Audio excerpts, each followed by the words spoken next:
There have been a lot of embarrassing moments for Donald Trump and the Republicans in Donald Trump's criminal trial in New York City, but I really wasn't expecting the most humiliating moment thus far into this trial to be toward Republican Senator Ted Cruz from Texas. Now, that is a bold statement, but when I saw what I saw today, which I'm about to discuss with you, I felt this incredibly strong feeling of embarrassment for Ted Cruz and this whole thing he has going on of this like MAGA warrior he portrays himself as, right?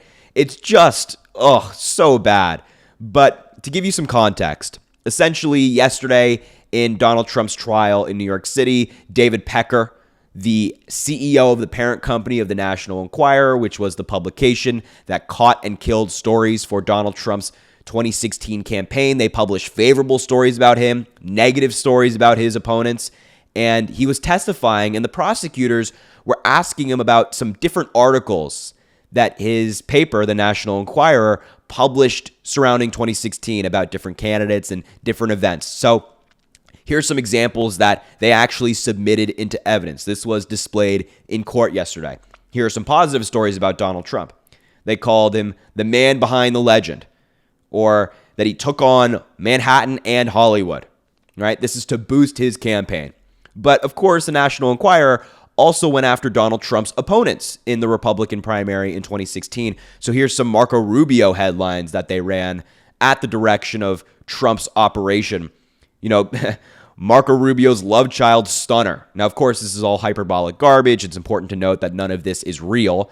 These are all exaggerated tabloid headlines. But aside from that, apparently Marco Rubio had a drug connection, or there was a shady lady who could ruin Marco Rubio, all according to the National Enquirer, stories approved by Donald Trump and his team.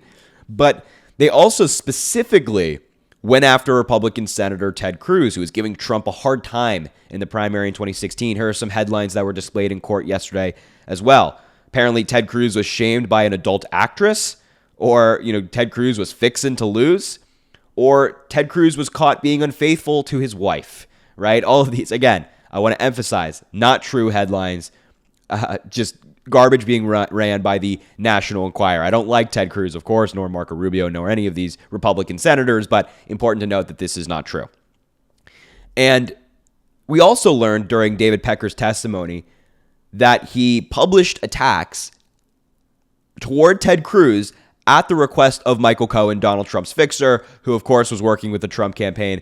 And this is an article from Salon, and they go on to write that testifying at Trump's Manhattan criminal trial, Pecker said that the former president's ex-fixer would call him and direct him to focus negative coverage on whichever Trump rival had been the most successful on the debate stage. Quote, this is from David Pecker, he would send me information about Ted Cruz or about Ben Carson or Marco Rubio, and that was the basis of our story, and then we would embellish it a little bit. Of course, the lies came with the story. They were a central part of the story. They could never be honest about anything. And then the article goes on to say, in particular, Trump pounced on the negative coverage of Ted Cruz, his chief rival toward the end of the 2016 primaries, including the false theory that Cruz's father had helped and had some connection to the assassination of JFK. Pecker testified that Dylan Howard, former editor-in-chief at the Enquirer, worked with the tabloid's research department to Frankenstein the article. Quote, we mashed the photos and the different picture with Lee Harvey Oswald. We mashed the two together. That's how that story was prepared, created, I would say. So, pretty clear words from David Pecker that this was all manufactured garbage at the direct request of Trump's personal fixer, Michael Cohen, a.k.a. a wing of his campaign, his Trump organization operation. And here are some other headlines, of course, that the National Enquirer ran. There's so many of them. At the top of this one, it says, Ted Cruz named in Madam's Black Book. I'm not 100% sure what that article was about, but here's the one where they talk about apparently Ted Cruz's father being linked to the assassination of JFK. And they kind of put the photos together of apparently Ted Cruz's father and Lee Harvey Oswald, whatever. Again, I've said it already, got to stress again. Not true. Of course, not true.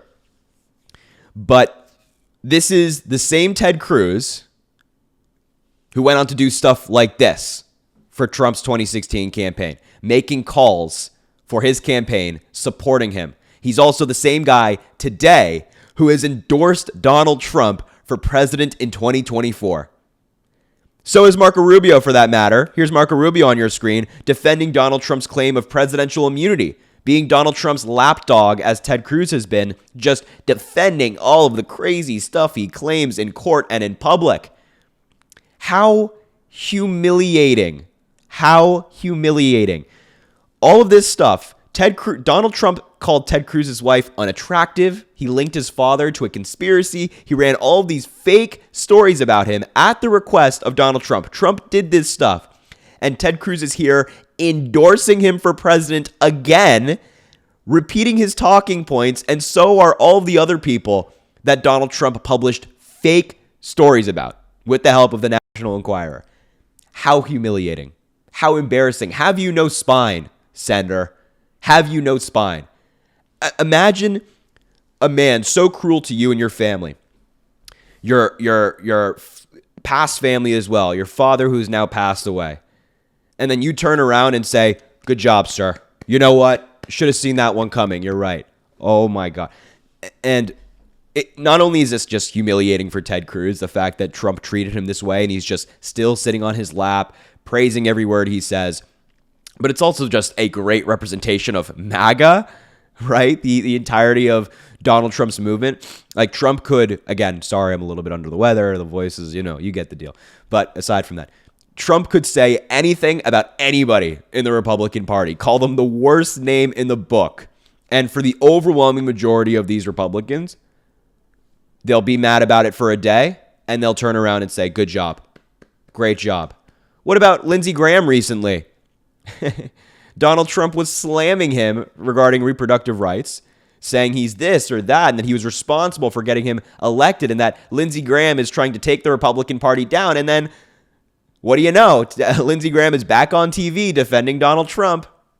It's a consistent theme. I'm so curious as to where all of these people's courage went. Why? They will not stand up to Donald Trump under any circumstance. None. They will not do it. They will not do it. If Donald Trump says it, it goes. It's not just Cruz. It's not just Rubio. It's not just Graham. It's all of these cowardly Republicans. They're grown adults, grown men, and they're letting Trump talk about them and their families in this way. And then they turn around and endorse him for president. Oh, my God. How terrible it must be to be a Republican senator or Republican congressperson in Donald Trump's Republican Party, where you just have to do everything he wants you to do. We actually just got these pieces of evidence that were submitted into court today, and when I saw it, I was like, oh, God, that's so brutal. Oh, man. It's just so humiliating for Ted Cruz, and quite frankly, not just him. All of these other Republicans who continue to stand by his side, they know that he ran false stories with the Enquirer about them, and on the other side, they're like, no problems here. That's perfectly okay with me. We support Donald Trump. Crazy. So anyway, just wanted to talk about that with you, the humiliation of Ted Cruz in this trial. Again, unexpected. Wasn't expecting his name to show up much, but it has. So I'll leave the video there. Make sure to subscribe down below. It goes such a long way. I greatly appreciate the support. Drop a like on the video, comment, let me know what you think, and I hope you have an amazing rest of your day, and I appreciate you so much.